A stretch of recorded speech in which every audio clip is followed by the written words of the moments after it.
Oh, apparently I have to connect our audio before I can hear you guys. Give me 1 sec on that. Okay, go ahead, Robert, then Ralph. Hey, Robert. Hey Greg, how are you today? Doing good. Good. I was reading the newsletter, and in there you have the clinical corner on high cholesterol. Yes. And Yes, I I was do. interested in it in that I technically don't have high cholesterol, but I'm being Right. treated for it because I have low HDL. Right. Would it be the same approach, or would I do something different? Yeah, let me look something up here because I was just the reason why I even popped that thing in is I'm doing a big write-up on you have low what? HDL. HDL. Okay.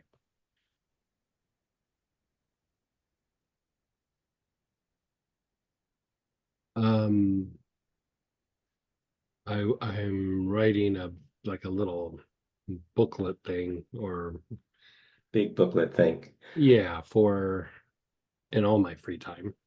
Right. Um for the cardiovascular system, like treating, it started with doing the things for the ORIC programming. And as I started doing the dive, I was like, there's a bunch of conditions in here that, we just briefly talk about. And um, let's see if we can't. So there was something I was going to try to look up, but I'll look it up and get back to you because it's somewhere in this thing that I'm writing. But with the oils, I would do the same approach, but if I remember right, I want to say it's you use a lot more like things like avocados and things like that when you eat. Just Okay. mixing in avocados. Um, if I remember right too, like one of my physicians kind of said the same thing. They're like, "Yeah, you're fine. Just eat a bunch of avocados." And so I was like, "Well, mission accomplished. I can do that." Yeah, I already do that. So that's not in fact, the weirdest thing just happened. My doctor and I were trying a different way of using a medication.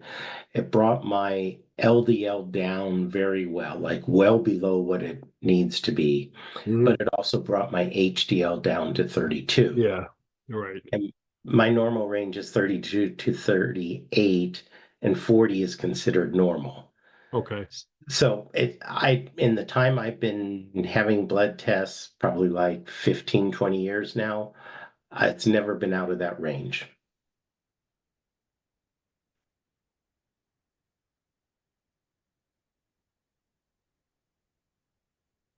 And then, You know how like the last part where it says, take something internal, it's either cholesterol support or Google. yes, Do the Google. Do the Google. okay. I think the Google will actually elevate that for you. And not to complicate matters, but if it does matter, I am type 2 diabetic, and Western med considers both of those endocrine diseases. Right. Does that Um, change anything? mm, I would probably still just go straight forward with it the way that it is. Um,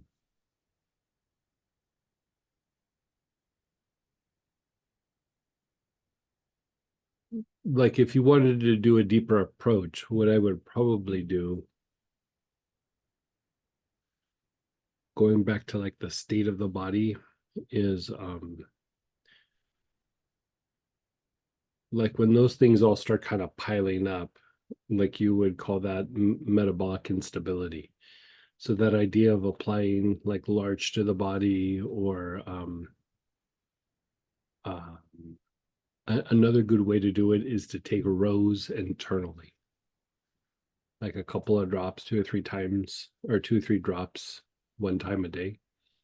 Um, that over a period of time has like a stabilizing effect because it's like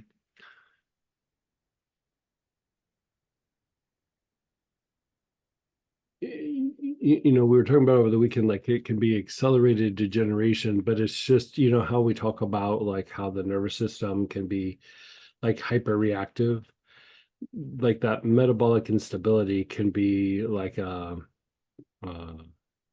like a hyperreactive or just like out of sync homeostasis mechanism.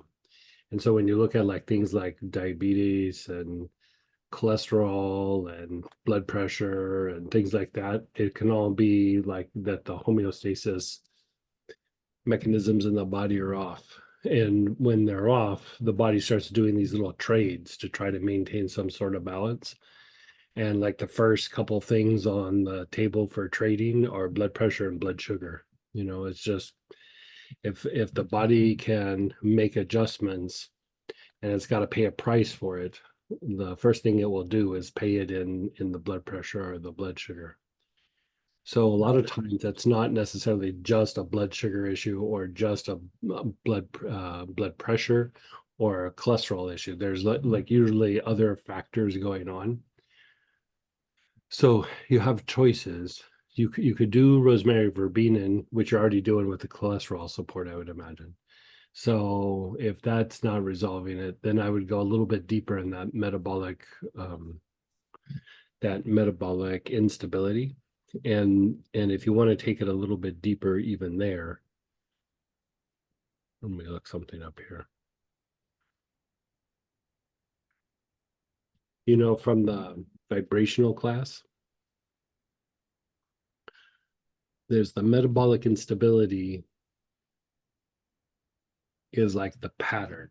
You know how we look at things like in the mind where it's intellect or intuition, which intellect is repetition and is maintenance or maintaining something, and intuition is innovation and more based in spontaneity.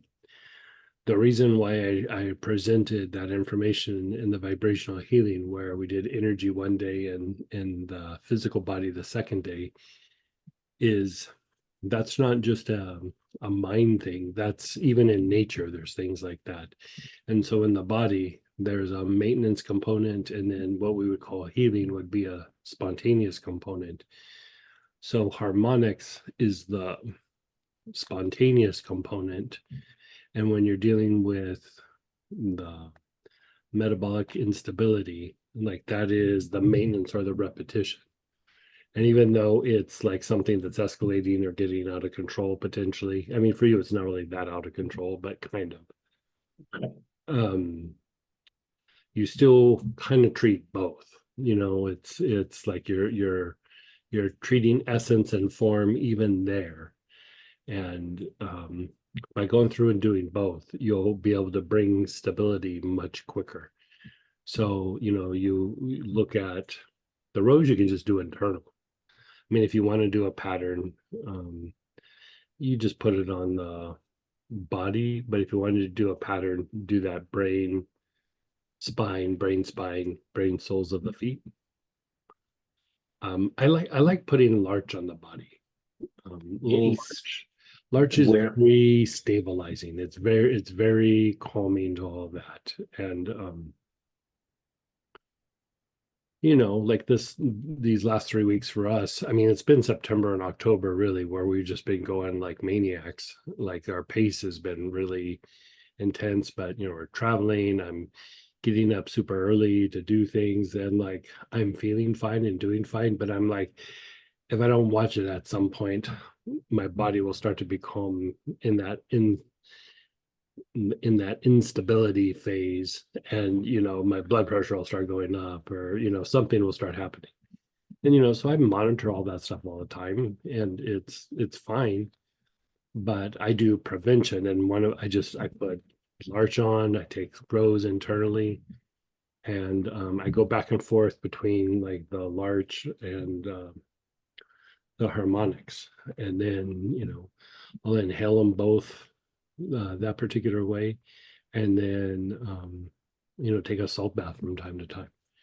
And especially when I work those two oils back and forth like that, and it really seems to have a stabilizing effect. You know, I do a version of that when I'm working on something with healing, where I'll treat the body for the harmonic part, and then I'll treat it for the metabolic instability, and I'll go back and forth. it will usually flush out of the body the area that is the most unstable. So then you just kind of look at it and you go, oh, that's what's going on. And so if you're able to look at energy and scan like you do, you're able to kind of almost see the area that you can pinpoint and treat so that it stabilizes even faster. So when you say in the large, old days, they used to use rows when people would have battle wounds on the field, back in the sword and battle axe days and all that. Like when people would get injuries, they would use yarrow for some of those injuries, but they'd also use rows to keep the body from going deeper into that instability and allow the body to heal. And so larch is another way to do it. Like, just putting drops on the body. Like I don't, sometimes with a larch, I don't even inhale it. I just put like several drops on my chest, my abdomen, maybe a little bit on my feet and lower legs. And I call it good.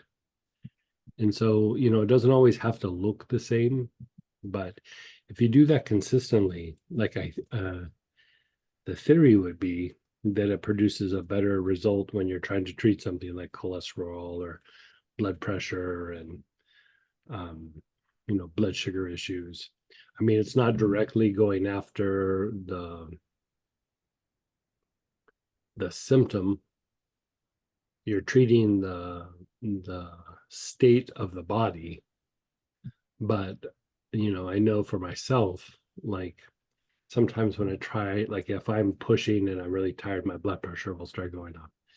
And if I use the things that I do for the blood pressure to go down, it kind of works, But if I stabilize the body, it'll almost regulate by its own. And then I can just touch it up with some oils or a little bit of herbs.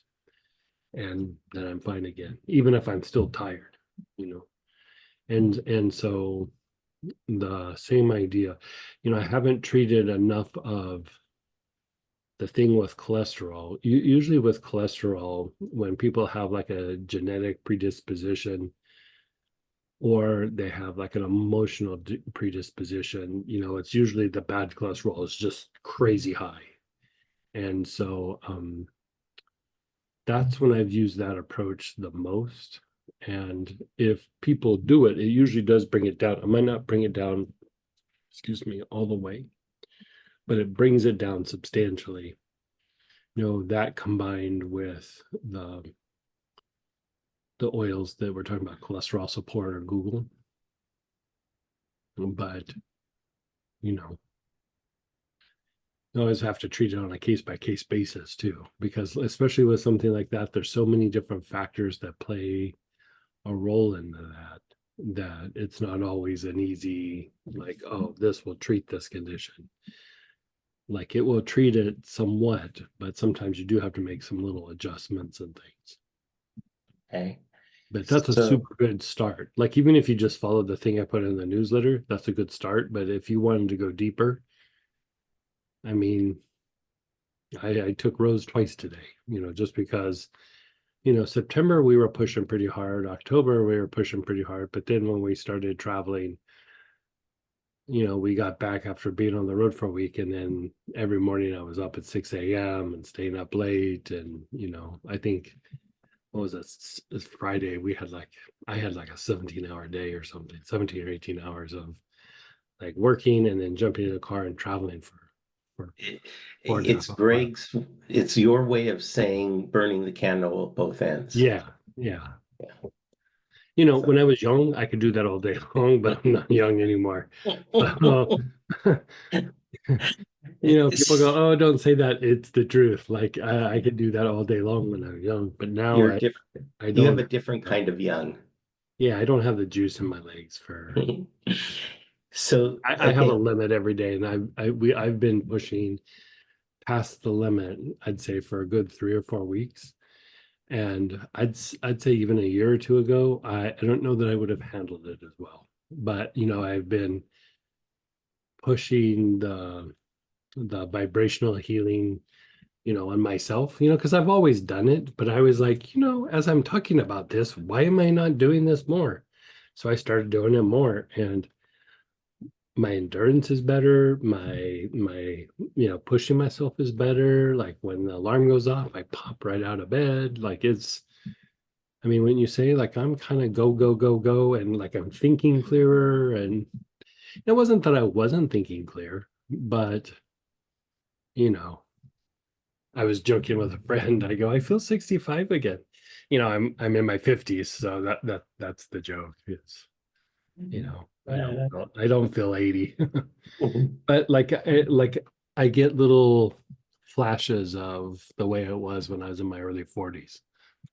I'm not there, but like it's like, oh yeah, this is way that used to feel, you know.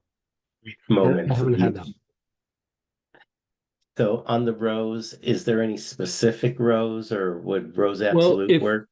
it absolute would work, the thing that I would say with absolute is it's an absolute, and so I still have taken it internally, but because it's a different kind of extraction process, and so it would work. You could probably get away with just wearing that one. But Okay. when I do it, I do it with Damascus rose. I don't do the super fancy or like white rose or whatever. I just do Damascus rose and just a couple of drops. And I'm not taking it every day, but like when I'm feeling like, it's an interesting thing because the more you treat it, the more you recognize it when it starts to happen. And I would say that there would be times where I just felt like, oh, I'm going and pushing, but there's almost like this. I was like thinking about this because Samantha and I were talking about it the other night, and it's almost like this like physiological excitability that starts to be there, that it's like your physiology almost just gets a little wound up, and emotionally, mentally, it might make you come across as a little bit excited or a little wound up or something, but it's just you can feel something starting to bubble up. And before I would push, and then, at some point I would feel tired and need to rest and recover. And now I recognize it when it's happening and I treat it. And I'm able to performing or doing whatever I need to do. And it doesn't have like the big swings. Like I'm able to calm everything down and make everything really like even keeled. And I can start to notice like my physiology is getting a little excited. Emotionally, mentally, I'm not, but I would say if I looked at and said like what's happening emotionally, mentally, I start feeling a little fast, if that makes sense. Like I start just doing everything fast and not thinking, and just bam, bam, bam, bam, bam, bam. And there's nothing wrong with doing something fast, but it's more out of like an excitability or a thing that got triggered rather than I'm just pushing myself to be quick. If that makes sense. Because sometimes I'll catch myself being kind of fast and I'm like, I don't have a deadline. I can do a nice normal pace today, but I feel like it's got to be done in 15 minutes when really it's going to take an hour. There's almost like this internal, like you can feel something pushing you to get something done. And there's some deadline that only the conversation in your head is set that deadline. You know what I mean? Yes. Okay, and then on the large in a body tonic form. Body tonic, and honestly, like when we were traveling this last week, I had the body tonic, but I found that I was pulling out just the oil and just sprinkling it, putting 8-10 drops on my chest and abdomen and calling it good. Yeah. The Did thing you that's say nice about Larch too, way cheaper than Rose. Way, yes? way, way cheaper, you know. It's down. Yeah.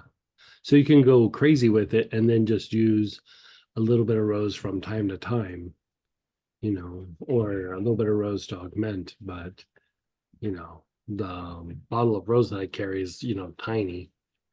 And then the bottle of large that I carry is like a 30 mil. Like when I was traveling, I had the big, a big monster bottle of it.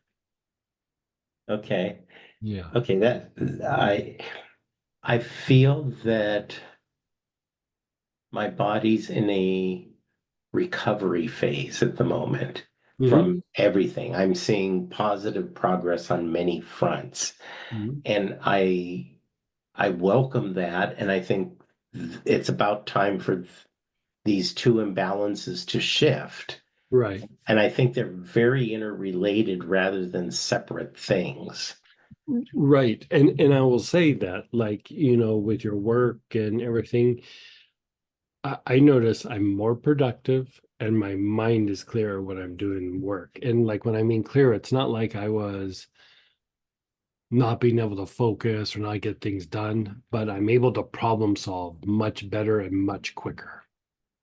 You know how like sometimes you're just like, I'll deal with that later, or I don't know what to do, or it's just like problems just it's like you have the juice in your legs to solve the problem.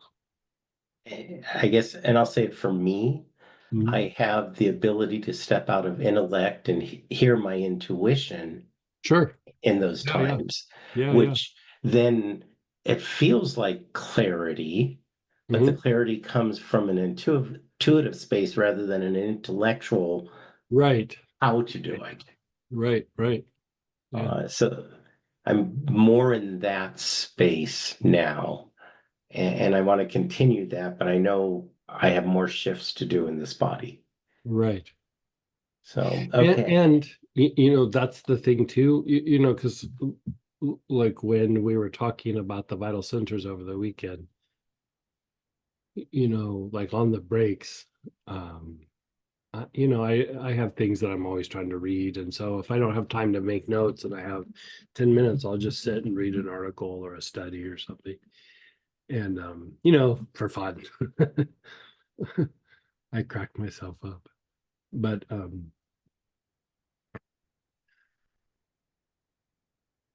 I would say that especially the metabolic instability is probably a bigger contributor to the aging process than even the regeneration and the degeneration.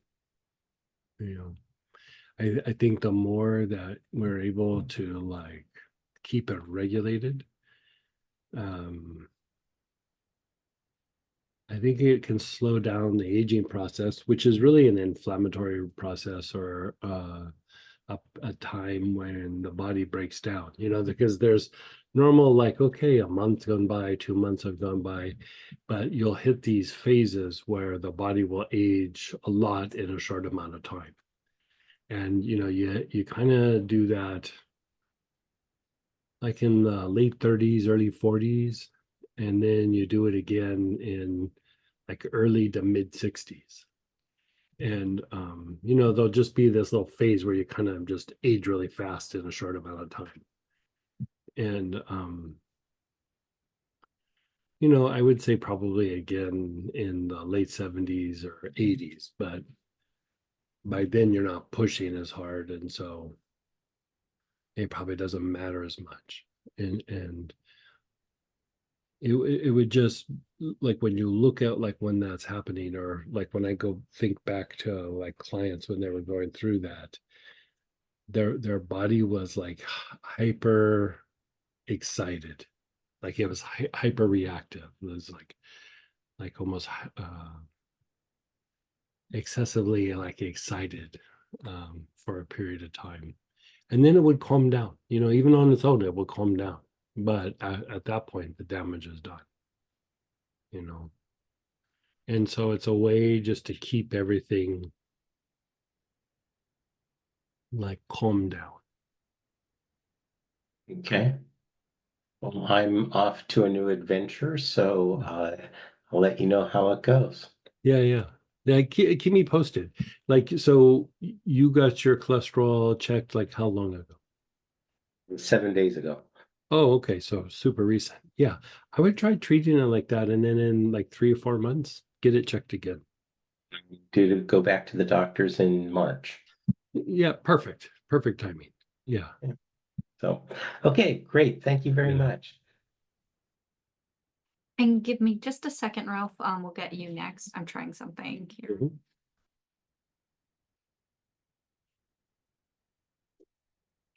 Yeah, go ahead, Ralph, and then Lolly.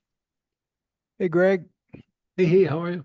I'm doing good. Question for you on if I'm taking lemon oil and Shazandra, Mm-hmm. can I put them both in the same glass of water? For those two, I would say yeah. Okay. All right. And that Shazandra is going to be a little bit more of the alpha, you know what I Mhm. mean? Yeah. And so it would be fine. Yeah. Oh, okay. Yeah. Larch oil. Mm-hmm. If I wanted to put larch on my body before bed, Mm-hmm. would a body tonic or ointment be the choice? Either would work, but I would Mhm. say I like the body tonic for that, just Okay. because, and you could also do it neat, you know what I mean? Mhm. But if you're Yeah. going to do that, I would say the body tonic, just because it dries, it doesn't make everything greasy. It like, Mhm. if the oil part doesn't bother you, Yeah. either one would work well. Okay. Yeah. All right. St. John's wort. What's the if I'm taking St. John's wort, what's the best way to do it? Internal, topical, Yeah, like so what are you trying to do with it? just in general. Okay. So I would probably do that internal. Mm-hmm. Um, but I will say that from time to time, I like to inhale it, and Okay. not so much for I use St. John's wort for internal for, cleaning up the blood and, Mm-hmm. all the things that we know that it's good for. But from time to time, I still like to do inhalation because it's very purifying to the mental body, to the mind. Okay. And taking internal, it still does it, but with inhaling it, you might have thoughts arise, and then you can still kind of be focusing on those thoughts as you're inhaling, and it can be a little bit more specific to the things that might come up as thoughts as you're doing that process. And I do like to do that from time to time. I don't do it tons, but I would Mm-hmm. say I do it probably a couple times a month, but like Yeah. twice. You know what I mean? I wouldn't say that Yeah. I go crazy with it, but unless I'm working through something, Yeah. once or twice a month is probably pretty good. Okay. Yeah. Um, and I have a bottle of spikenard I've had for a while. It's down to the last quart of the bottle. And Mhm. I'm noticing that it seems like the oil has set some of the oil or a lot of the oil has settled to the bottom. And Yeah, there's so it's a thick oil. So sometimes with the really resinous oils is Mhm. they'll start to turn solid. And Okay. and so one of the things you do is, heat up like a cup of water, like you're going to make tea, Yeah. and just make sure the cap is tight, and then put it in there and just get it hot and let it liquefy again, and then it Mhm. will usually stay liquid for quite a while again. Okay. Yeah. All right. If for some reason, the ones that really have an issue with that is like I buy a special kind of myrrh that Mhm. it's distilled in such a way that it stays liquid the longest. Like I pay extra to buy this like super special myrrh, because most myrrhs, like, even if it's sitting on the shelf, for me, like if I don't buy that special myrrh, I'll buy a kilo, which is like a big bottle like this. Um, and I go through like probably a couple kilos a year of myrrh. Um, Within a couple of months, half that bottle is solid, and I'll have to keep heating it to make it liquid again. And so for me, I think, well, if I'm having a hard time with it, how are you guys doing with it? Like that's going to be an even bigger pain in the butt for you guys. Even if you mix it, but let's say you mix it with frankincense, it still kind of do that a little bit. Mhm. And so, I spend a bit extra and get this myrrh out of Ethiopia that, it's, they don't do anything super special to it. They distill it at a different, heat, like, how the temperature, but, that myrrh out of Ethiopia doesn't tend to turn solid as quick. And so, people usually don't get it because it's a bit more expensive. So, but it's easier to use for longer periods of time. So things like vetiver will do it, spikenard, benzoin, um, mimosa is like I don't really talk about mimosa too much because it's just like when I get it, it's solid. And so even when you liquefy it, it's just within a week it turns solid again. And so if I mix it in things, it's good. But if it's just by itself, it just stays solid. And so, you know, for me dealing with it, that's one thing. But for you guys, I know that's just a pain on the butt that I try not to pass on to you guys. And so, Okay. but the first trick is that, like, heat up a cup of water, and I have these special like heating trays and everything that does low temperature and like shakes it and the whole bit. But yeah, Okay, good. just heat it up, and for some reason, if it like turns solid again, heat it up again, and then put a few drops of like grain alcohol or jojoba in it, just to Mhm. give it like a little something to make it more liquid. All And right. yeah, Okay, excellent. Yeah. Thank you very Yeah. much. yeah. And then go ahead, Lolly, then Deborah. Hey, Hey. Um, okay, few things. Following up on the myrrh, yeah, to me it does it also on the top of the bottle. Like it starts yeah, settling it's in. it's a super Yeah. heavy resin. So I mean, Mm-hmm. I was opening up the bottle of Three Wise Men today for an order, and I had to use pliers to break open Yes. the bottle. And I have a pair of pliers because that happens with some of the bottles. Oh God. And but that's the thing with those really resiny oils is Mm-hmm. that's what happens. Yeah, so it does that. Yeah, it kind of gets stuck. But it's funny, like it doesn't matter you guys, but like the the bottle of myrrh, the kilo of myrrh. So, different bottles will like either have like a thing that's like a plunger or it's like a screw top. And the myrrh always comes with a screw top. And like even if it sits a week, I still have to use the pliers to get the top.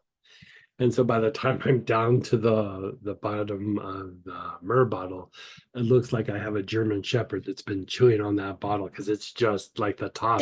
Because I've had to use pliers so many times to get it open. It just looks like a dog like chews it up, and so yeah. Oh my God, it's so crazy. So well done, it's not just me, so it's good. A few things. I'll start with this super quick one. Spanish Sage body tonic. I use it regularly. I love it. I just got the new one, and I noticed. So now you're adding this spagyric to that one as well, because it Yeah, looks anything that I can add spagyric to or a okay. tincture to, like I do it. So it's a tincture of Spanish sage. Okay, because that's what I thought. Because usually it used to be clear, and I'm like, oh, this is a different. Like now it's darker, and I'm like, that's probably it. But I'm like, Yeah. okay, thank you. And then a quick follow-up on something from last week. We talked about Angelica and that it's good for circulation, and I just got the tincture to take internally for the cold hands and feet. I also saw in the notes that it says that it's good for the endocrine system. And I'm wondering, since Yeah. so taking that would be beneficial, would be helpful for me in that Yeah, aspect as well. it's good for the endocrine system, for like a depleted endocrine system. So it's very fortifying to the system. Okay. I think it cleans up communication between the glands a little bit, Mm-hmm. but it's not a substitute for like frankincense or myrrh or Mhm. clove for the thyroid or, things like that. But it does like a very depleted endocrine system. That's how I treat it. Okay, because we talked last week for me doing work with the frankincense and myrrh and doing the rosemary verbena. So I'm wondering if I should do both or just stick with the angelica for a little bit. Say that again. So we talked about doing rosemary verbena for the endocrine system. And I'm wondering if I'm starting with the angelica, if I can just use the angelica. It was for the endocrine system, or like that was probably for the hyperreactive sympathetic nervous system. Okay, so maybe I'm The wrong. rosemary, yeah, Because we rosemary. did talk about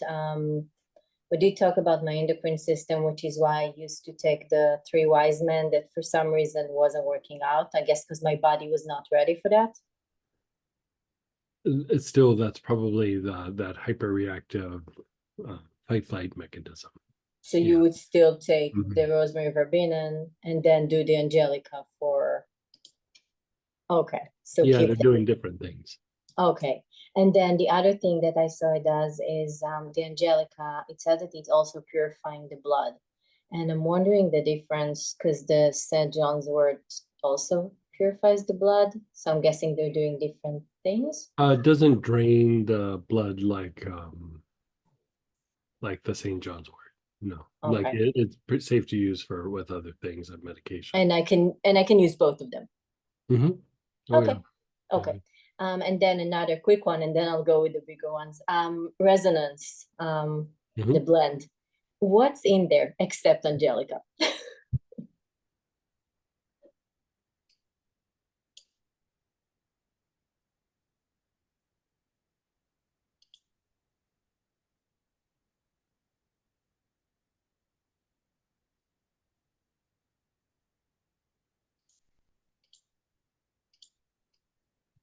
Yeah, it's angelica, kava kava, St. John's wort, dark clary sage, bay laurel, and this oil called Massoa. Like it's this funky oil that I don't use very much. I just use it in blends. Okay, thank you. Yeah, I was wondering. I mean, I can really smell the angelica, but I'm like, wonder what else. Okay, thank you. Okay, now let's go to the bigger stuff. So I went to get adjusted yesterday. I went to see my chiropractor, who I haven't seen in 6 months. Oh my God, the amount of pain, I cannot even express it. The amount of pain that came out of my body was just beyond. And it was interesting because he worked on, I mean, I have this shoulder situation that's been going on now for like, 2.5 weeks, which kind of still there. He worked on my shoulder, but he worked also on my hips, on places that I didn't even realize. So much trauma from the accident was sitting in there. Yeah. I was crying, like crying so much. I don't even know if it was emotional, physical, everything came out, or at least a lot of it. But it was interesting because, and I haven't seen him in like 6 months, but even if it was, I think, a few months ago, all of those things, I don't think I was able to release those. No, And and going back to what we were just talking about, you're dealing with like an old injury or old substantial injury. And so your body goes into that hyperreactive defensive mode or fight flight, and it protects like the injury sites, even though the injury's been over for a while. And so what happens is even when you're trying to treat them, because the state of the body is in that defensive state, which we'd also call degenerative state. Even when you try to heal it, like it gets maybe a little bit better, but like when the defenses really go down, you're able to access and get into the injury to a much deeper degree. And that was always there. It's just it was covered up by all the other stuff. And so, I was talking that out with a therapist friend of mine, and my back right now is doing, again, I broke a couple bones in my back when I was 21 or 22. And, I've been in pain since that age, and times Yep. where it was very debilitating. And I'm coming up on 5 months where I've been pain free, and I haven't been pain free since the injury. And in that area, and but right before I became pain free, it was as bad as when I injured it. Like I Wow. was like, I might have to have a surgery. I don't know. This is really bad.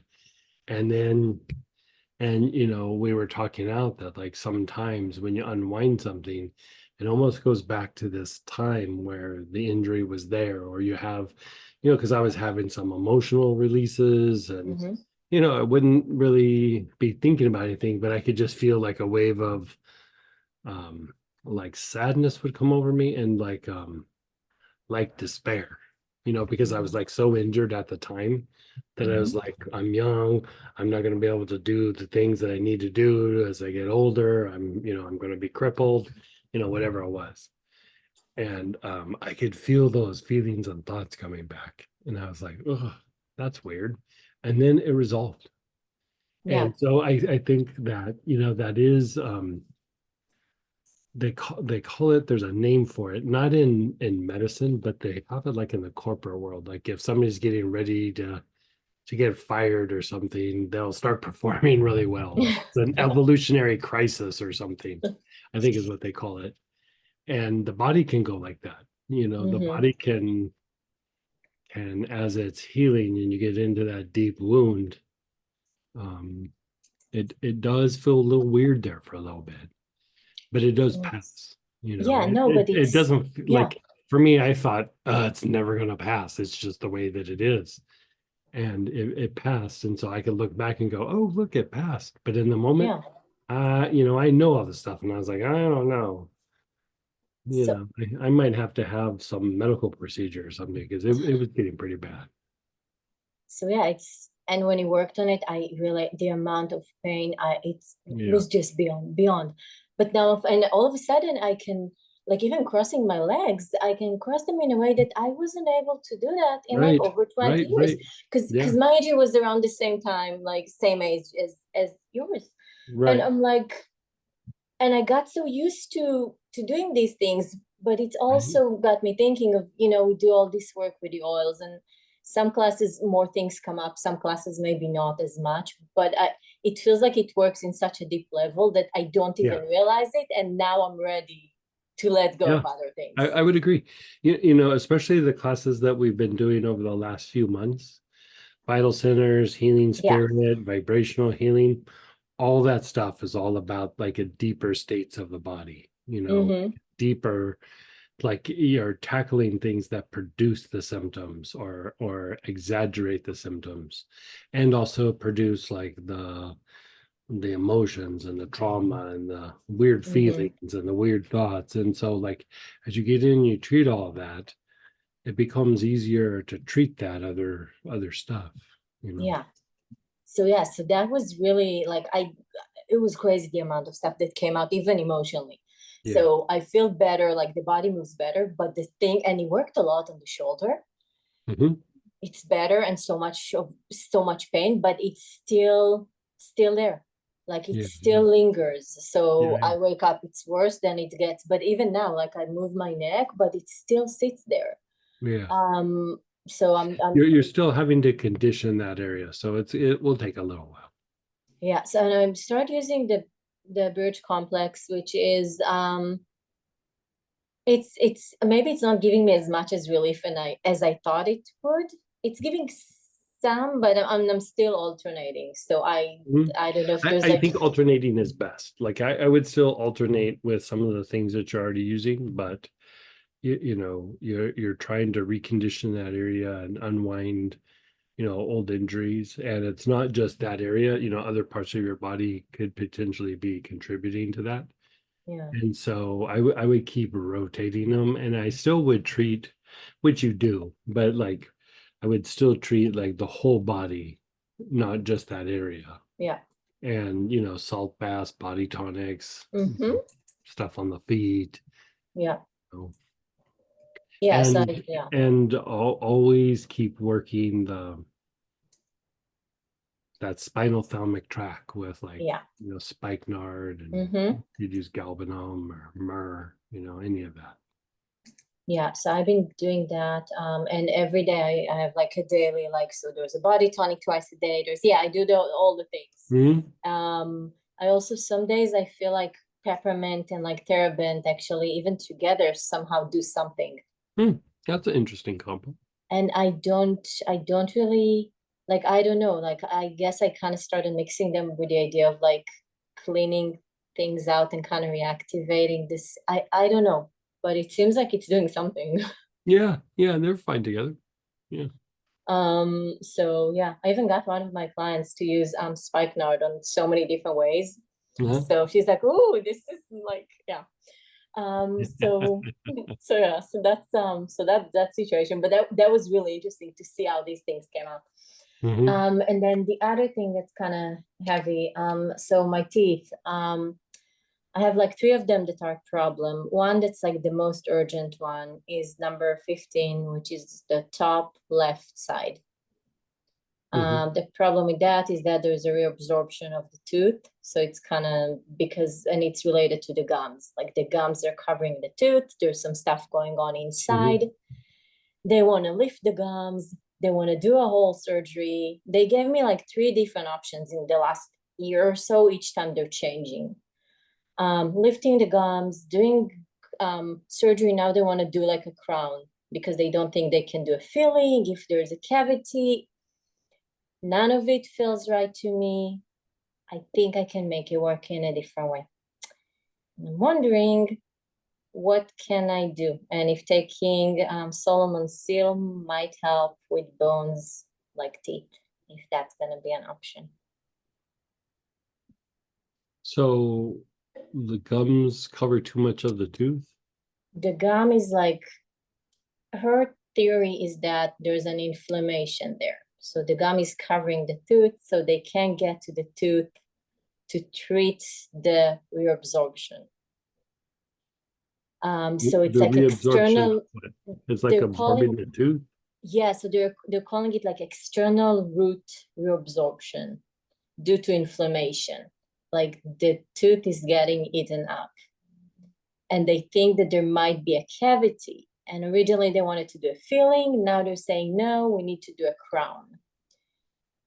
Each time they've been telling me it's like urgent, and then scheduling wise, and to me that never feels right. I haven't done it yet. And basically the back of the tooth is like under the gums, where the tooth and the crown meet. That's how they explained it.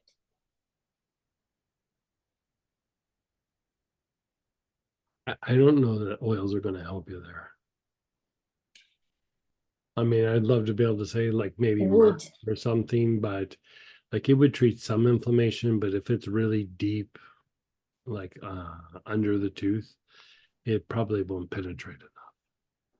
And I've been using, try taking it internally as well as topical, but and I've been using clove on the area as well. yeah, clove is pretty good. Clove is pretty penetrating. But I can do myrrh instead. What about because the 2 things I thought that are not oils would be Solomon's seal to help the bone, because we talked about that quite often, and I'm like, I don't know if that's gonna do it. I mean, you could try it, but I don't think it's probably gonna do it. And I was also thinking about collagen, which we talked about before. The one that I was taking wasn't working out for me. The vegan one just made me bloated. But I can go out of my comfort zone and do the vegetarian one and try.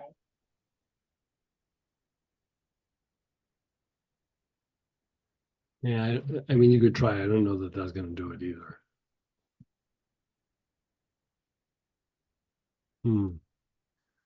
So it's inflamed and the gums are reabsorbing.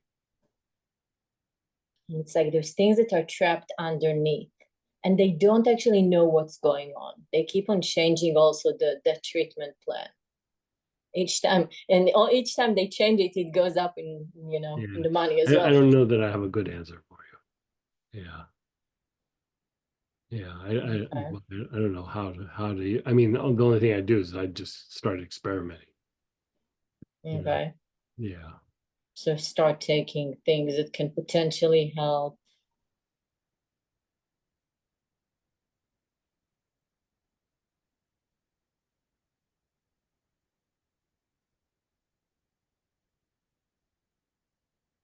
I mean, I'd start with anti-inflammatory and just start working my way down. Okay. So anti-inflammatory would be Myrrh, taking black myrrh. cumin, Yeah. chamomile, yarrow, Yeah, which I've been doing all for those a kinds of while. things. Yeah. But like put a lot on the area. Like, put it on your finger and then rub it on the spot. With each one of them or just with the myrrh? I'd probably try all of them.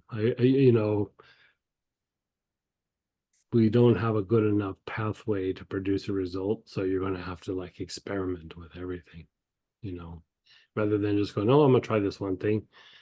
I'd probably just start throwing different things at it. Yeah. Okay. And then, so there's nothing else because, and there's a similar That's what I issue can on, think of.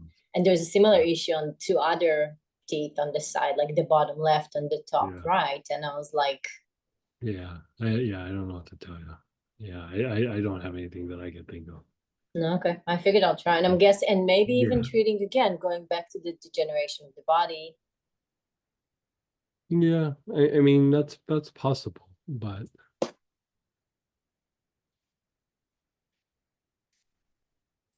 it would just be experiments. I don't and mind experimenting. I don't want to do this yeah. procedure. Yeah. Yeah. And But a it's lot of times with stuff that I would treat where eventually I got good results, that's how it started out. Was I would start experimenting and just some things work, some things didn't, and just over a period of time I would keep refining it, and then pretty soon I'd go, this is the treatment to do. But like right now, the only thing I could come up with is experimenting. Yeah. okay. And Yeah. I mean, I don't feel anything. And realistically, it's not something that can happen today, tomorrow. It's going to be like a Right. couple of months at So least. you have some time, and yeah. Yeah. Okay. So I'll do that. And then one last question about an oil. Violet flame. Mhm. If you can talk about it, maybe a little bit. You mentioned it, I think, a couple of times, and I know it was in a couple of classes, but Yeah, it's very cleansing, but it's especially cleansing to thought forms.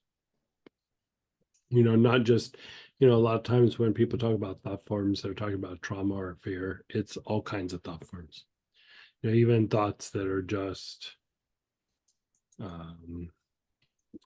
we have a lot of our own thoughts stuck in our body, like when we think things about a person or situation, or you go like, oh, I'm upset, or I'm this, or I'm that, it's not just emanating out to other people, it's also getting stuck in the body, and so it helps to like flush that stuff out.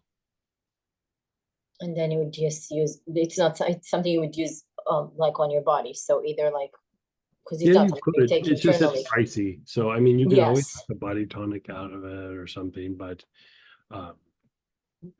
I think the way that I used to do it when I was using it a lot, I still use it. I just used it like last week, and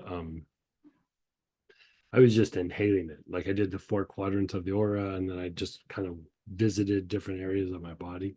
Mm-hmm. In the old days, I used to just put several drops on my feet and the thumb whip. Okay. Yeah, Okay. and a spray. Like you could do a spray. Which I have. Yes, I have that, Yeah, and yeah. it's quite amazing. Yes. Yeah, yeah. Yes. But I was like, cool, what else do I need to know about it? Okay.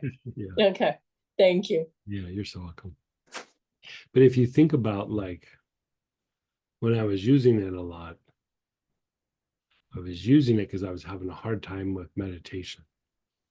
And when I used it for a while, my meditations got better. But the issue with the meditation was, I had gone through a very stressful time.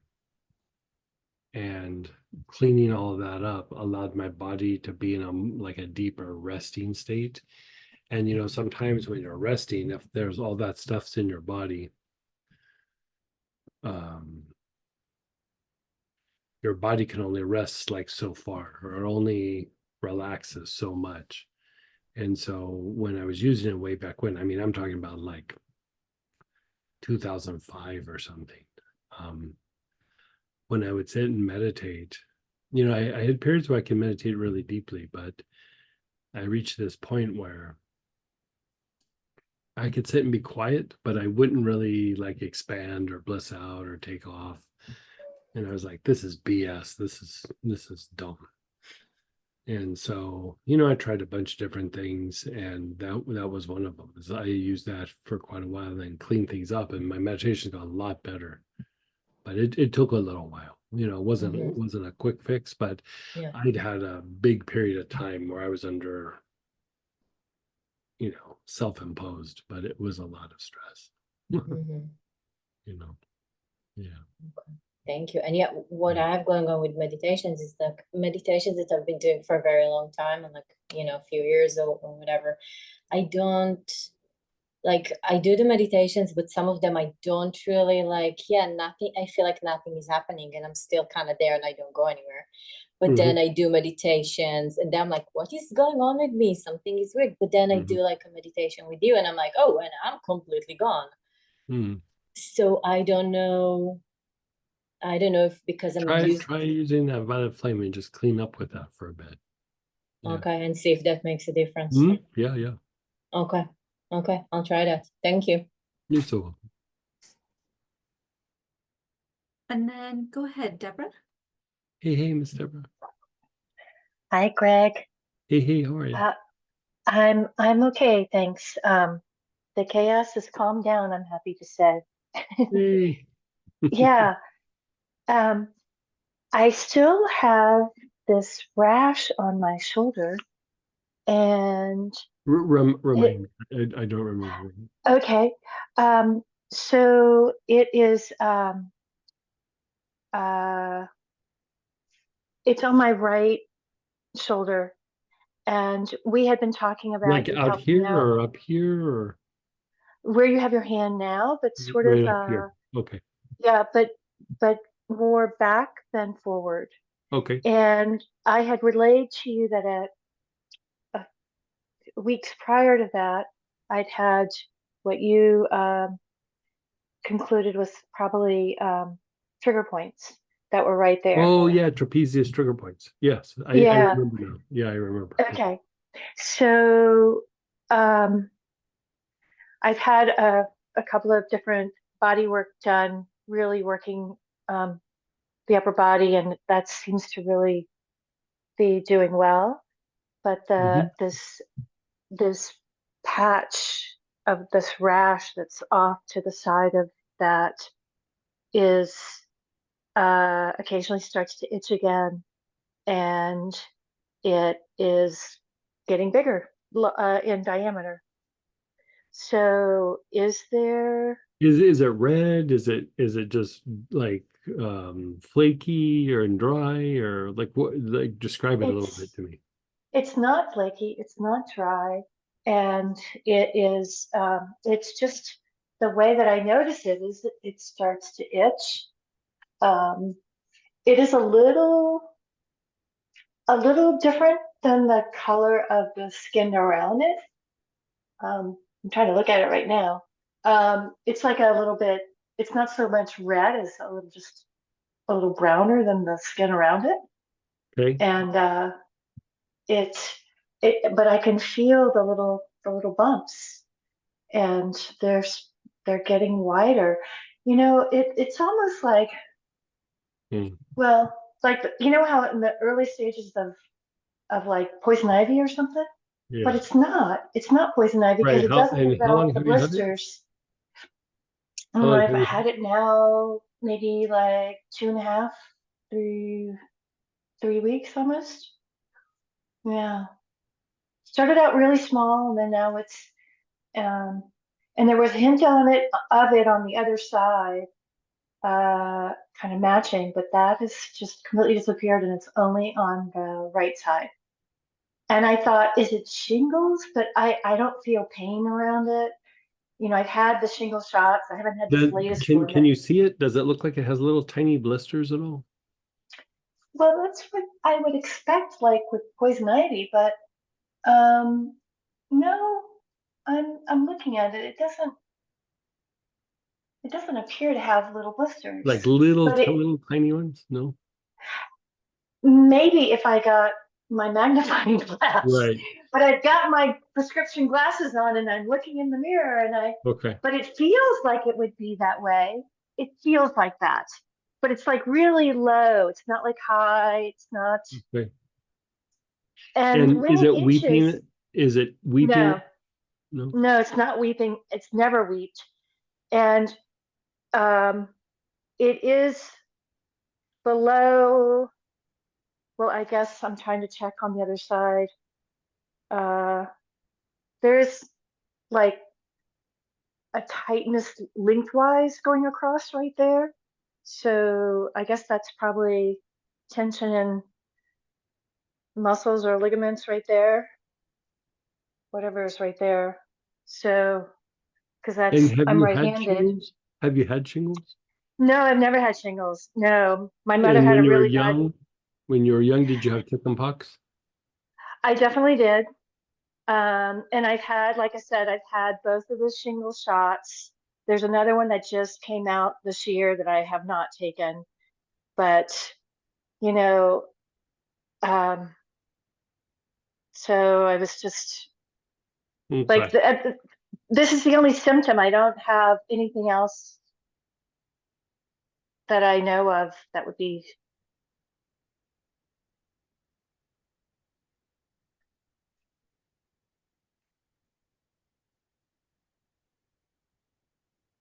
And it's not red.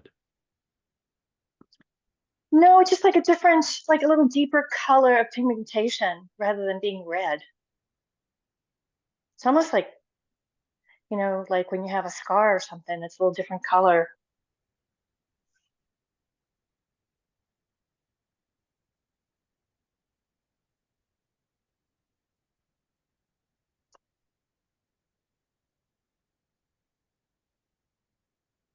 Well, I would say let's treat this like eczema. Mm. Hives was on my mind, I think, when we talked last time, but that it's lasted this long. I don't know that hives would be. So eczema, you could use several different things. Like let's just talk about a few and see what you have.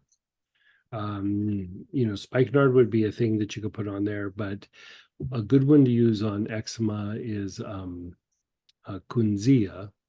And what were you using? You were using St. John's wort, weren't you? Helichrysum. Helichrysum. I have helichrysum, and St. I've been John's putting wort. Or no, it was the grapefruit seed. That's what it Yeah, was. grapefruit seed extract. Yeah. That's the other So thing let's that let's gets rid- try. Let's have you like Kunzia, Helichrysum, Palmarosa actually is another one. Palmarosa usually works a little bit better when the area is weepy, because the weeping is usually means there's a little bit of infection. So it's not infected, but it's still irritated. And so we Mm. want to calm that down. Spikenard is balancing to the skin. Kunzia is a really good way to treat eczema as well as helichrysum and Kunzia. And then an honorable mention I would throw in there would be gurgeon balsam. Gurgeon Gurgeon ball. Gurgeon, yeah. Okay, he It's just in a posted it. few Mhm. kits. But I mean, I'd start with what you have rather than like running out and going, oh, let's buy this, let's buy that. Like start with something that you already have. So if you already have Yeah. helichrysum, start with that. Try putting helichrysum on it. I Okay, mean, so the itchy part sometimes can be resolved with like lavender or chamomile, even Mm. yarrow, but it might not reduce the rash itself. So Kunzia is kind of my go-to thing for something like that, because like how we have the FDA here, like there's an Australian version of that, and in Australia, Kunzia gets a good enough result that their version of the FDA is like, yeah, you can say that this is a treatment for eczema. And so for it to be able to hit that level in the medical community usually means it's pretty effective. It doesn't mean it works every time, but it's pretty effective, because the idea is you're by using the oils, you're not using like a cortisone cream, because that's a lot of times what you would put on. So the other thing that you could do is you could use Sylvester pine, like just on the wrists, to elevate cortisone levels and then treat that area. And that combination might actually reduce it, because you're getting the body to produce the steroid rather than just putting the steroid on topically. And then you're using the helichrysum or spikenard on the area to calm it down, and that should be somewhat helpful. There, I want to say there's a couple other choices. Let me look something up real quick. So I'm occasionally putting helichrysum on it. It's my go-to, Mm-hmm. but I'm not doing it regularly. So maybe I would try daily for a little bit. Yeah. just like once a day. Yeah, once a day should do it. Okay. And I'm putting direct drops on my finger, applying it neat. Yeah, perfect. Mhm. Okay. Yeah, perfect. I have eczema. This has been diagnosed by a doctor in my left ear. Yeah, It's behind the ear and in the ear is very common spots for eczema. Very common. Mhm. Yeah. I mean, you can still put the helichrysum there as well. Like I wouldn't pour it into the ear, but like, put it on your fingertip and then rub it in the area. It hasn't bothered me in a while, though. Yeah, but you've had a lot of stress with, a couple of hurricanes and moving and,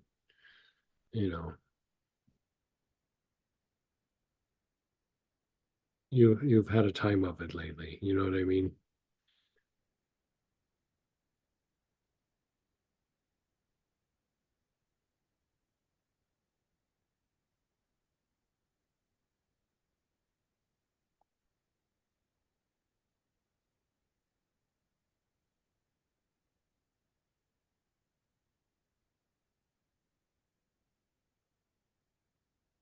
So you could also, so we'll try some different things too. Like I'm going to give you a list so you can try these different things. Some form of chamomile, sage, and even hyssop.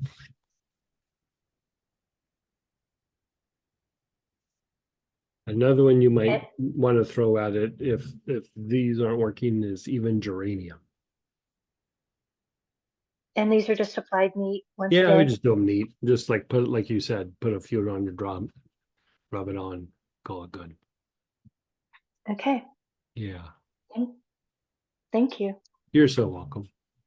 I mean, I'd probably start with helichrysum just because that's, out of everything I just said, it's one of the rock stars. So I'd start with the rock stars and then after that, start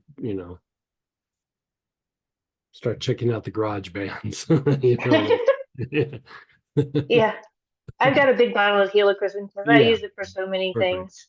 Yeah. Okay. Yeah. Thank you. You're so welcome. Right, we have some questions in chat as well. So give me a sec, let me get those up here. Okay. Is there a protocol for mold in lungs? Like exposure to mold or And you can type into either plant prana oils or to apothecary geek, and I'll be able to relay your like you've been wisdom. inhaling mold or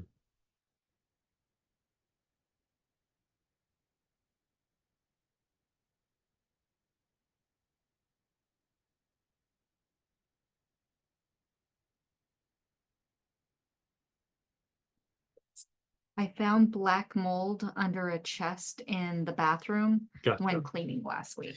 Okay, so a few choices. So there is a blend called fungal support, and I would diffuse that in the house. I would also inhale it. It's tea tree, savory, geranium, and palmarosa all mixed together. So that would be very good.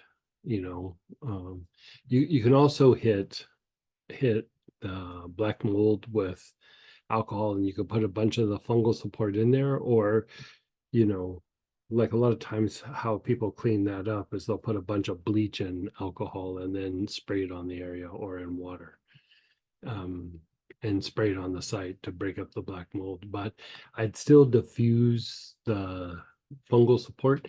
That was one of the very first things studied scientifically, was the use of that blend to reduce molds in the air, airbound molds and airborne molds.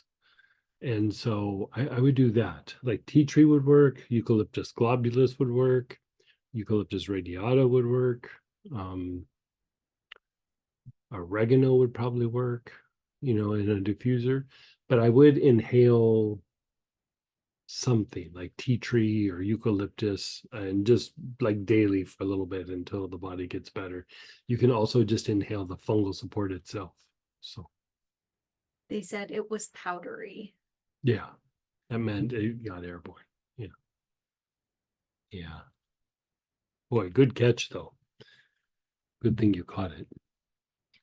And because So one of the things that I would do as well, because it's probably been there for a while, is you can get these kits, you can go online and find them, where you take cultures. I would do your airways, your vents. You just like kind of swab it, and then you put it in this little culture and you send it off, and they'll tell you if you have mold in your air conditioning ducts. I would do that, because if you have it there, then you know how bad it is and how hard you have to treat it. If it's not there, I would still treat it, but it wouldn't be so, crisis 911, got to address this. If you're in really moist areas, you're probably going to be more predisposed to it. Or, for us, like we get like potential for like leaks in places, because of all the rain and things and snow that happen. So we're constantly on the lookout for, any sort of little water leaks or things coming through the wall. And so, if you have an area, if you live in an area where that's a potential, then I would do a few extra steps just to see if there's black mold in other places. Yeah. someone's asking, what about Benahi? Yeah, Benahi would work. Yeah, totally. Yeah, you're right. Yeah. Yeah, Benahi's very good for that. And because same person, in case for some reason these are correlated. During meditation on Sunday, I saw a red area on my right neck and found the glands all swollen. So I massaged the neck and armpits. Any thoughts on what it is and how to go about treating it? The second part was I also saw dark black on my left lung and center of chest, like bronchial or esophagus. Thus my question about the mold treatments. Mm.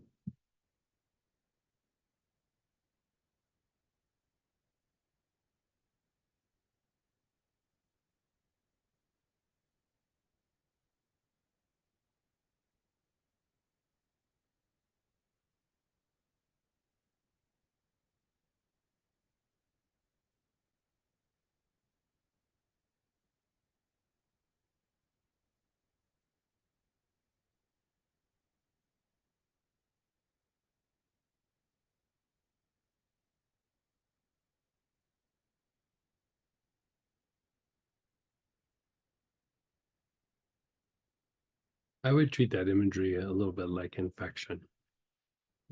That's how I would treat it. I would use something like thyme, like a good, red thyme, white thyme, thyme thuyinol, Moroccan thyme, thyme linalool, several drops internally, a couple of times a day, and inhaling it probably a couple of times a day.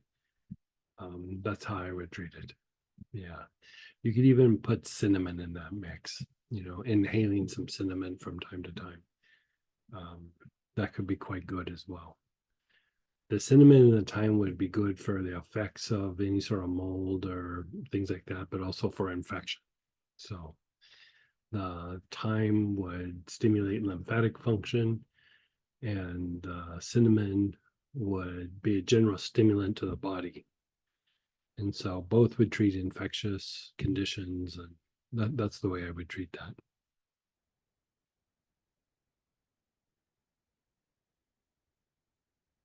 Okay, thank you. And then, let me just make sure, yeah. Then Priya, then Lolly. Hey, Priya. Hello, how are you? Hey. Thank you so much for Ginger Lily. First of all, that has really helped me a lot. I don't know what has shifted, but something has. Yeah. And so much so that I've put all the other protocols on stop right now, and I've put all the eggs in this basket Sure. Yeah. for the time being. But I do want Yeah. to show you quickly the Sure. painting, just quickly. Oh yeah, let's see. Let me see how I can just. Yep, there we go.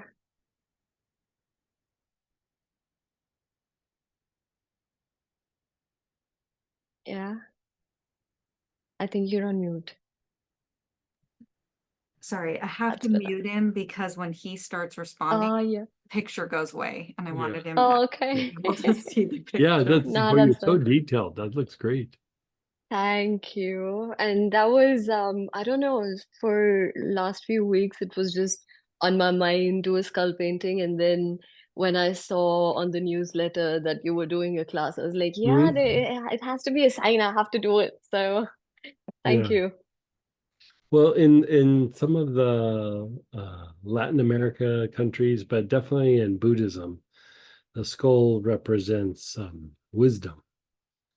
And so a lot of times they do practices that have to do with, the five senses. And, there's this thing in mystical practices, it's not talked about very much, but it's called karmic vision. And, we kind of come in with,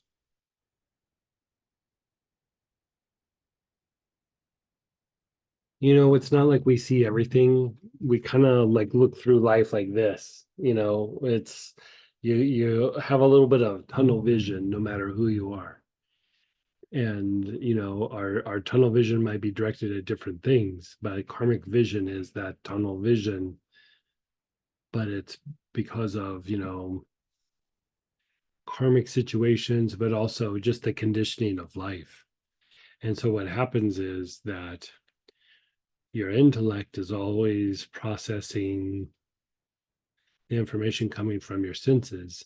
And with this karmic vision, it's like it's directing you to look at something or see certain things, whether you like it or not. And even sometimes after you've resolved the issue, that karmic vision doesn't go, okay, we're done now. Like it stays there. And so it affects the different states of awareness that we can be in. And so the way that you do those purifications in different traditions, you would look at you see in a lot of Buddhist paintings, there's pictures of skulls or, and it's like around a Buddha or Padmasambhava or something. And, it seems like, why would there be skulls? But it's about shedding the intellect and the sensory information so that you can realize your true nature and you can realize more of what's going on around you rather than just having that tunnel vision all the time. And so, yeah, it's a great image for you. It's a great image for anybody, but it's, great image for you.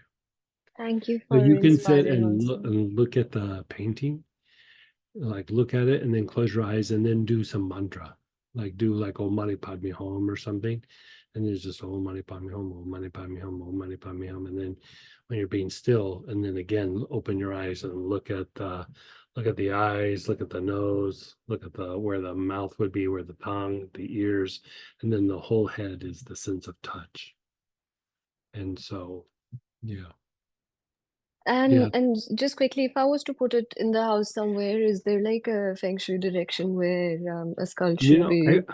I would probably put it on the west wall if you could, just because like facing west would be like cleansing and refining of the energy body. And that's kind of what you're shooting for with that. Beautiful. Thank you. You're so welcome. Yeah, great picture. Boy, you did that fast too. I think we were only talking about it on Friday. Yeah, I've only been doing this to be honest, but it's been a really good distraction with everything Yeah, else that's good. been going on. Yeah, very good. And then go ahead, Lolly, then Deborah. Hey, Lolly. Hello again. So a couple of other things. I'm wondering, we talked about like the pins and needles feeling, mostly lower back, but it's been going on the legs as well. But I'm wondering, especially What part of your legs? Like the back, the sides, the front? not sure. It's kind of like, yeah, I don't think it's a specific thing. It can kind of be around as well. So it can be the lower back, and the legs can even be like the lower legs all of a sudden, just starting. I don't even know why. Are you getting a lot of cramping? Not really. No, What it about just fibrillations? Are you having fibrillations at all? not sure You what know, does like the it. real superficial muscle, like they kind of twitch. You get a lot of twitching in your I muscle. don't know. Now that I kind of maybe think about it, maybe a tiny bit, but it's mainly just like pins and needles. So it happens. And again, we talked about it, and I'm not even sure why. Even yesterday, as I was getting adjusted, I kind of got kind of cold, and all of a sudden, I felt that in my back. Now I felt it in my legs. The reason the original question was if using the spine blend can be beneficial. I would use the spine blend. I would use stagnation. I would use spikenard, like all working the spine. And then I would use some Palo Santo, like on the lower centers, especially the sex chakra, Mingmen, and perineum. And then even if you can tap into like the muscles in your low back, especially close to the spine, that sounds like it's a low back issue. And so it could be any of the muscles in the low back or all of them, but most likely it's your psoas. Okay, and with the spine, the stagnation, the spikenard I've been working, but the spine all of a sudden I was like, so each one of them just inhale on the spine, or do any patterns? Do or the crown, spine, Yeah. and soles of the feet. Just keep Mhm. rotating them. Yeah. Okay, and each one of them, okay, and then the Palo Santo just do inhalations On the lower centers. Yeah. Okay. Yeah. Yeah, and this one is a weird one because like with pain you can work the area and put something topically, and with this one I'm like, is my skin not? And I have moisturizer, I have the Well, oils, pins and needles means a nerve is being either Yeah. entrapped or impinged. Mm-hmm. Entrapped would be soft tissue, impinged would be cartilage and bone. And so something's putting pressure on it somewhere. Yeah. Anytime you have pins and needles or something like that, it's nerves being compromised somewhere. Yeah. Thank you. Because I was like, oh, the spine blend, I'm kind of, okay, so that relates to all. Okay, thank But you. I'd And also then deepen the breath, like keep working on deepening the breath. Because that's that will also take pressure off your spine. I kind of forget to do that. Okay, Yeah. yes. Okay, I'll be You know good. how we were talking about with Robert, just even putting larch on the body.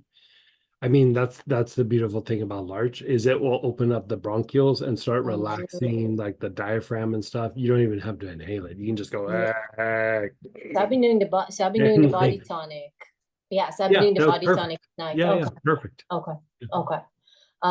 And then the other thing I want to ask is, as far as headaches, that's actually from my dad.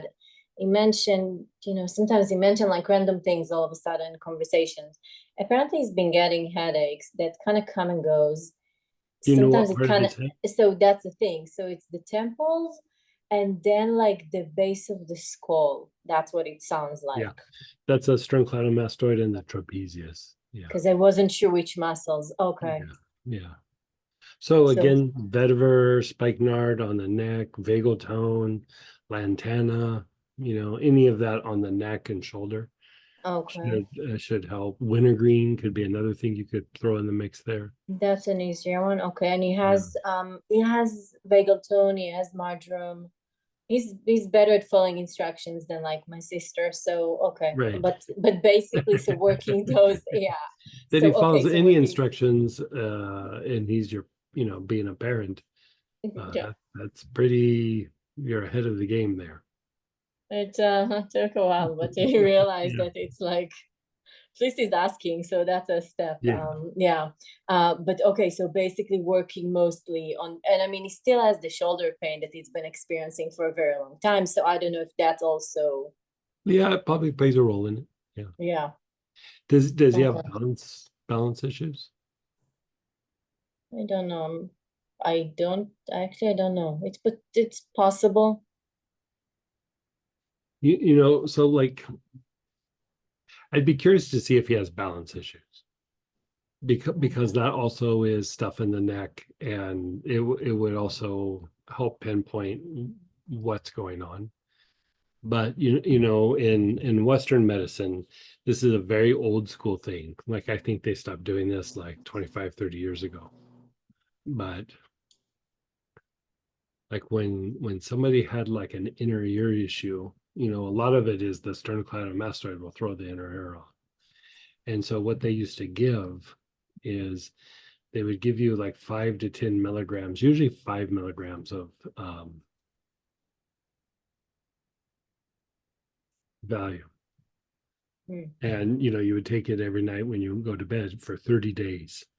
And the idea would be if you did it for 30 days, it resets the inner ear. And Valium is people would use it for anxiety and to calm people down, but it's also a really good muscle relaxer. And so what it was doing was it was relaxing the muscles of the neck to allow that inner ear to reset. And one of the ways that you do it with oils or with herbs is, you do 30 to 60 days every day with valerian, because Valium is synthetic valerian. I mean, that's basically what it is. Yeah. And so, you don't necessarily need to use the Valium. You can use the valerian, have him take it every day for 30, 60 days. And the idea would be that, yes, it would help to reset his inner ear, but because he's done it every day for that 30 to 60 days, and it reset the inner ear, is it relaxed his neck muscles. Okay. Interesting. Yeah. Oh, Yeah. okay. Yeah, it's from what I mean, he used to have huge back issues years ago. He has issues with his eyes, he has he's Sure. sleeping with them, he can't breathe well, so sleep apnea. Yeah. I like yeah. larch for him too. Larch Okay. would be really good. Yeah. Okay, as a body tonic. Oh, and he has cramps on his legs, which is why I sent originally the marjoram as well. Okay. Okay, but at least now I know to tell him where to work on, because I was like, Yep. let's see. Okay, thank you. You're so welcome. And then go ahead, Deborah. Hey. Hi, Greg. So tonight you talked about violet flame, and I was curious the difference between violet flame and violet healer. But violet healer brings in like violet kind of energy or prana. It doesn't just bring it in, it makes your body produce more. Violet flame is kind of that idea of Saint Germain and the violet flame, where you purify the thought forms that are in the body and the emotions and the mind. So violet flame is very much for purifying the body, especially of thought forms. Okay, Yeah, that's simple enough. Thank you. yeah. You're so welcome.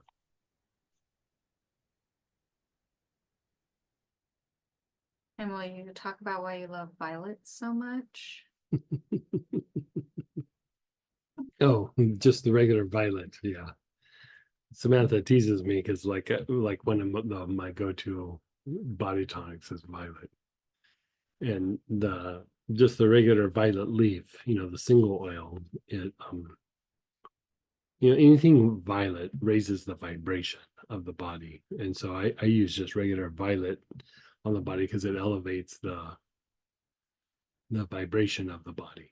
And so she teases me because I use it quite often. So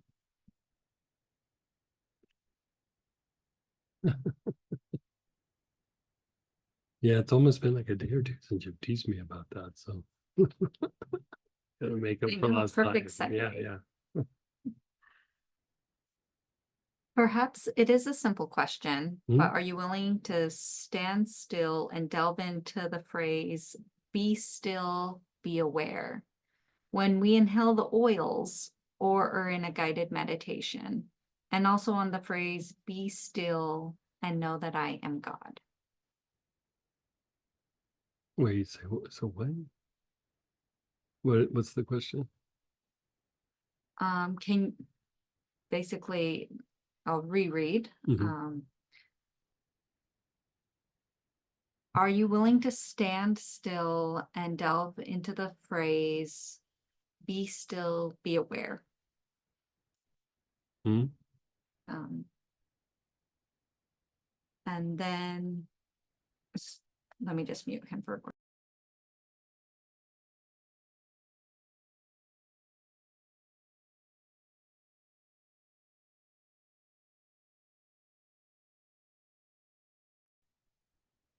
And when we inhale the oils, so be still, be aware when we inhale the oils. And second part, or guided into meditation. And also on the phrase, be still and know that I am God. So wanting like explanations of each thing. Okay. I think I understand. So be still and be aware. When we're doing a practice or a meditation, you're being one pointed.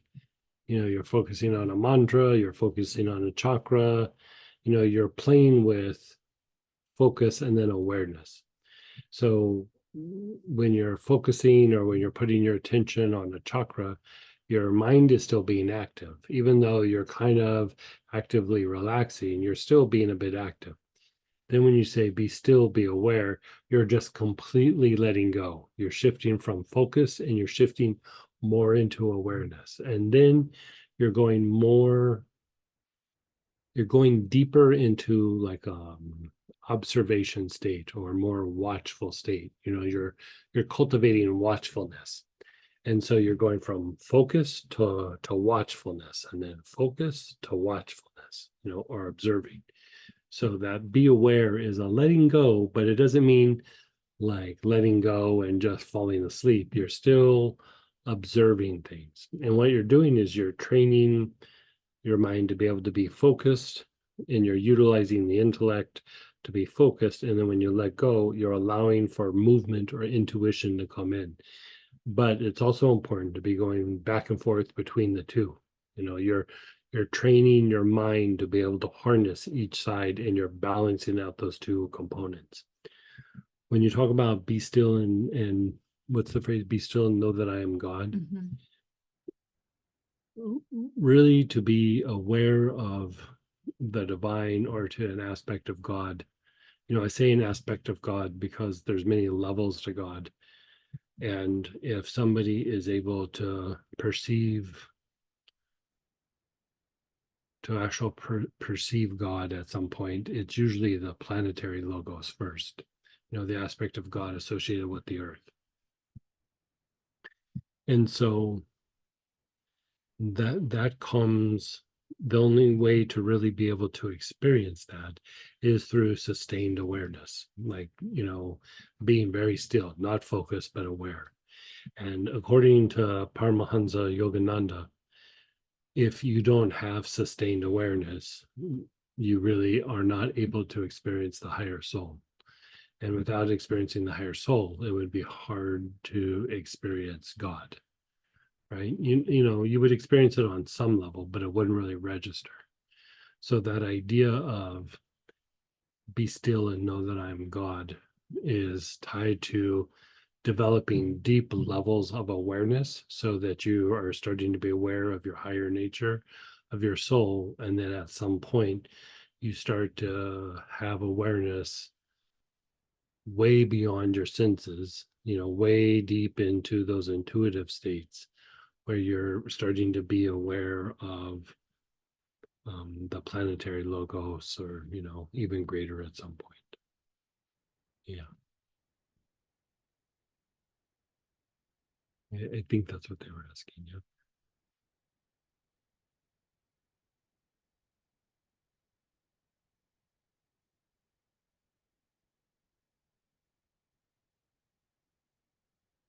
Yes, thank you. Yes, good.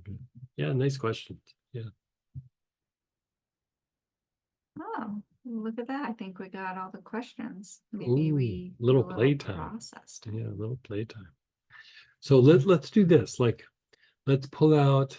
I'm going to give you a list of oils: spikenard, myrrh, galbanum. Let's even throw frankincense in there. Let's even throw lavender in there. Larch.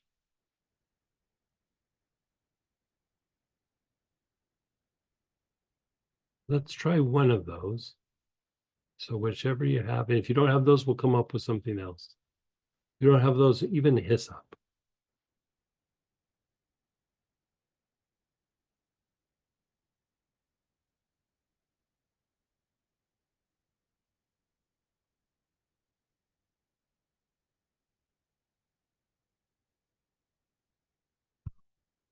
Yeah, everyone, no one's seconding. Okay. So let's have you begin inhaling with your awareness on your brain. Nice, long, slow, deep breaths with your awareness on your brain.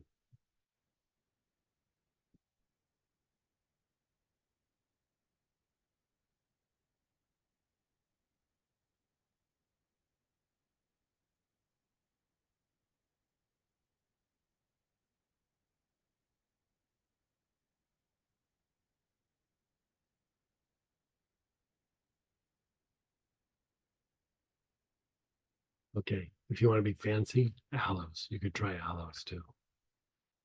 Should have started with that. I know. Let's see, pink.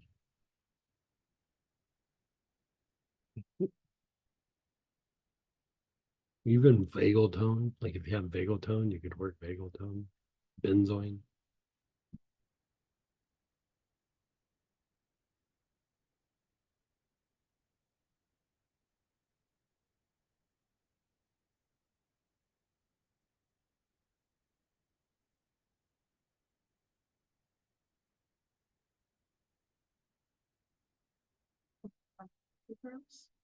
Yeah, you could use tuberose if you want to use tuberose. Sure.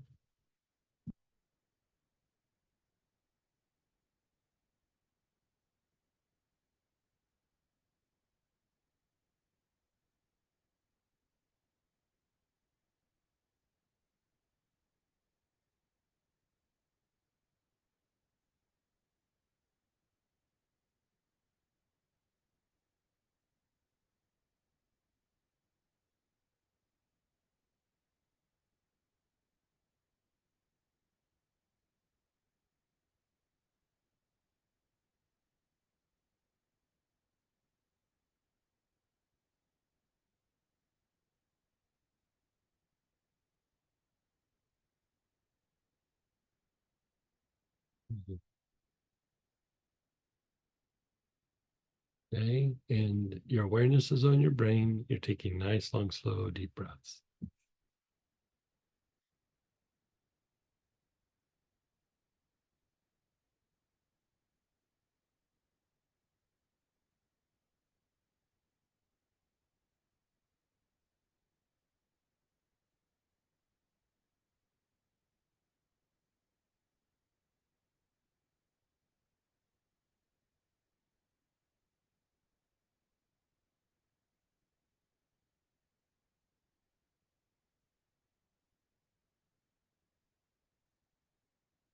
Your awareness is on your spine.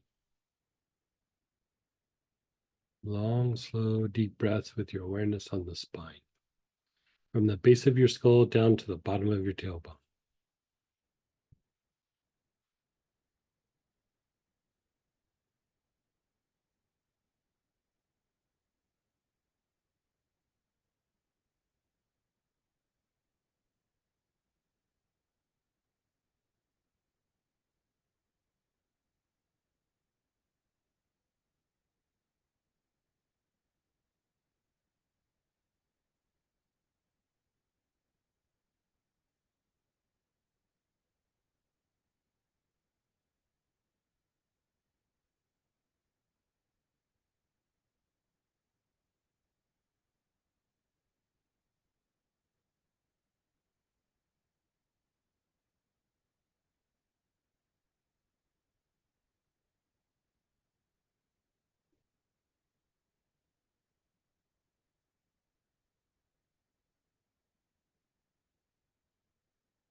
Your awareness is on your spine. Nice, long, slow, deep breaths.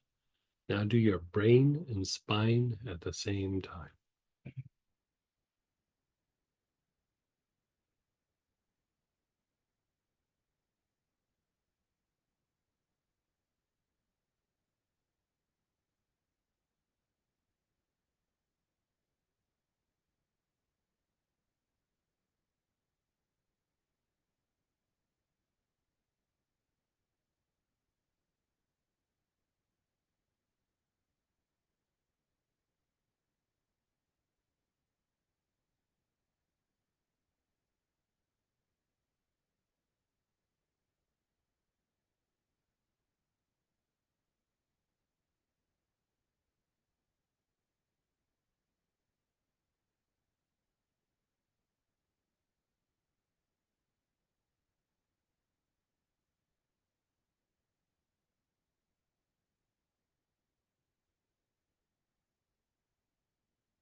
Your brain and the soles of your feet, both at the same.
The brain and the soles of your feet, both at the same time.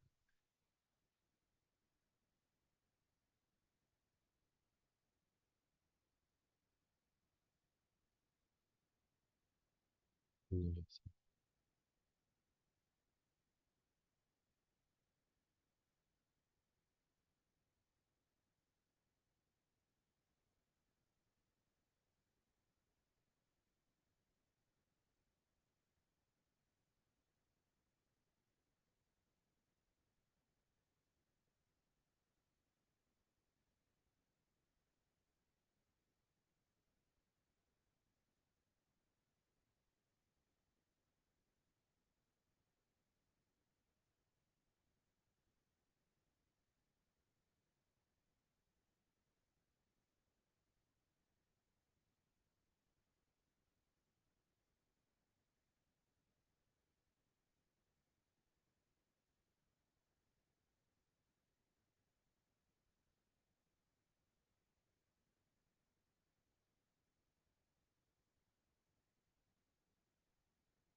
Then pause and let go.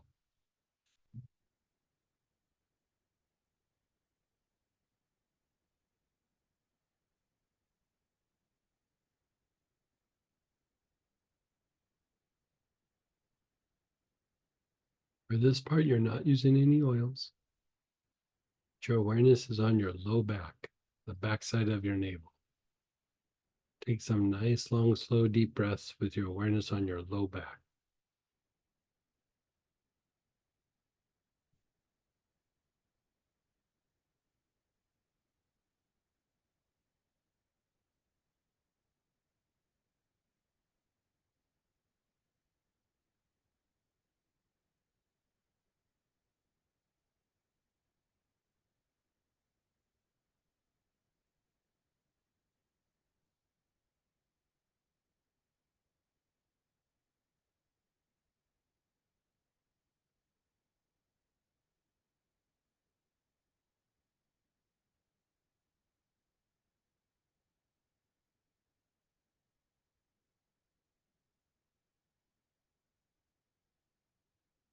Move your awareness to the back heart.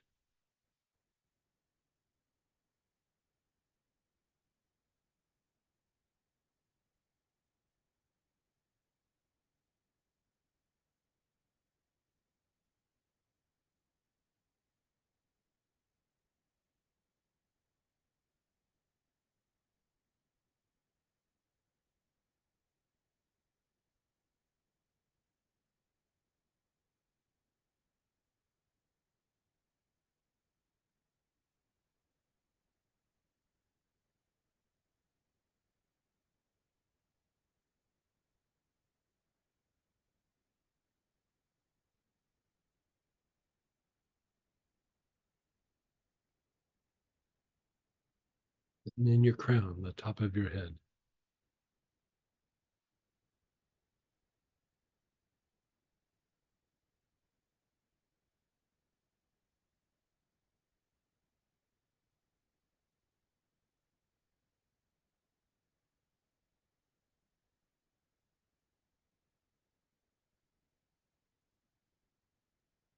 Mhm.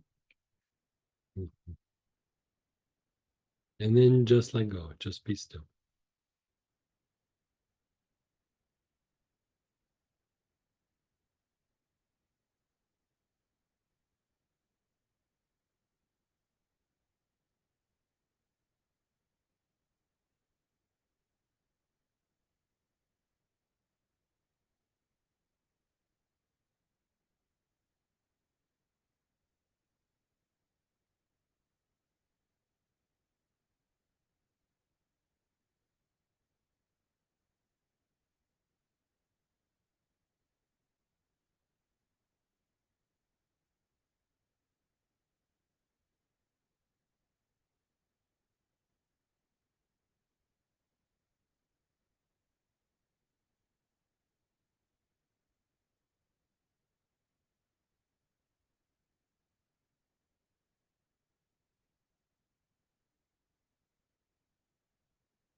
That same oil, your awareness is on your brain. You're taking nice, long, slow, deep breaths.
Your awareness is on the spine.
Your brain and spine both at the same time.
in your brain and the soles of your feet.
And then just be still.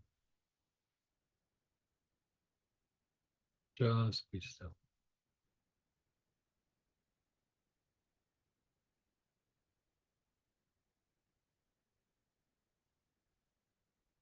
Let's have you use that same oil, but this time you're inhaling, your awareness is on your arms from the shoulder all the way down to the fingertips.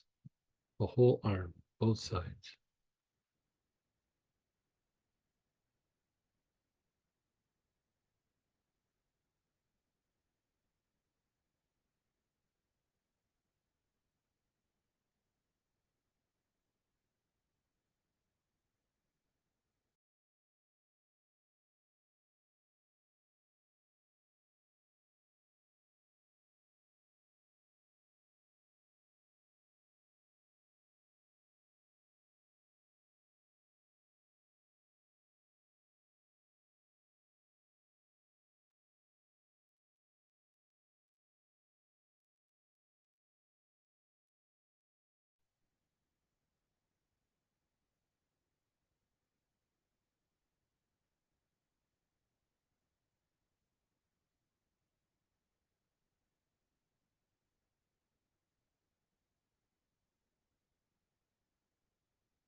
Let go of the arms.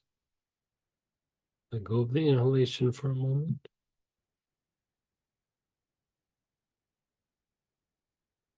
Your legs from your hips all the way down to the bottom of your feet. Nice, long, slow, deep breaths.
And then be still. Your awareness is on some area in your body where there is a compromised area. Bad shoulder, bad hips, or neck, whatever it might be. Bad knee. Your awareness is on that area. You're taking nice, long, slow, deep breaths.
And then just let go.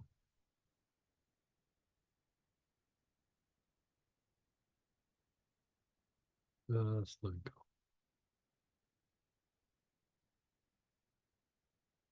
One more time. Your awareness is on the brain.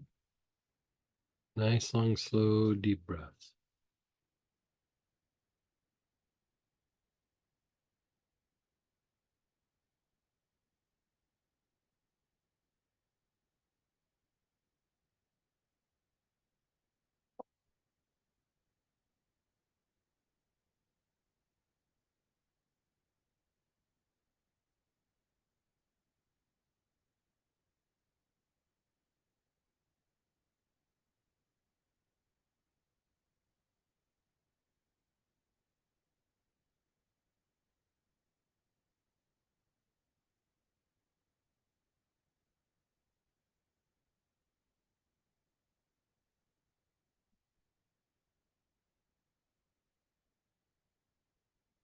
Your awareness is on the brain. How you doing?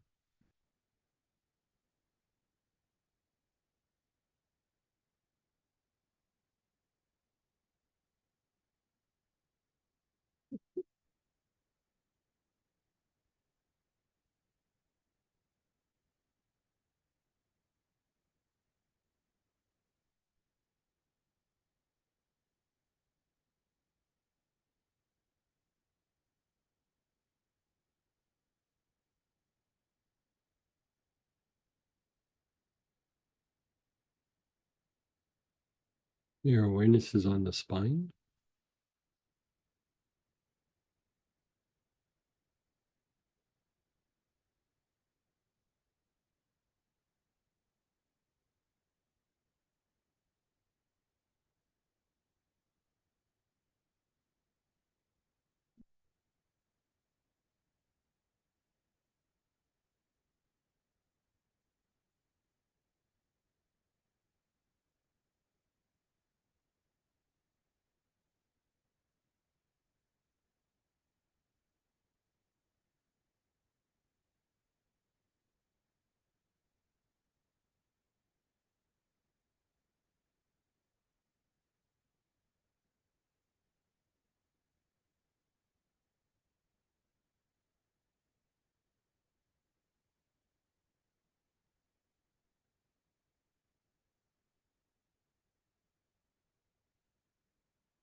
Your brain and spine at the same time.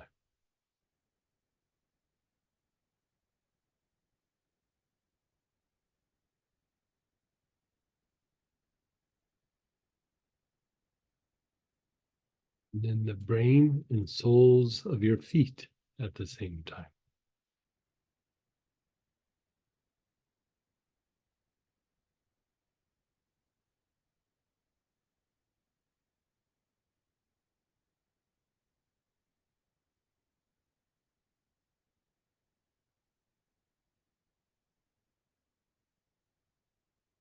Then just let go. So that should help you to unwind, reduce pain, reduce emotion, reduce reactiveness, the tendency to get triggered, and just help you sleep. Good for meditation as well. We're going to jump over to the Star Prayer Petition blessing. So join us if you can. We'll just spend 15-20 minutes going a little bit deeper with meditation. And if not, Hopefully I see you on the weekend or tomorrow night with the star practice or the mystic practice on Thursday. So take care.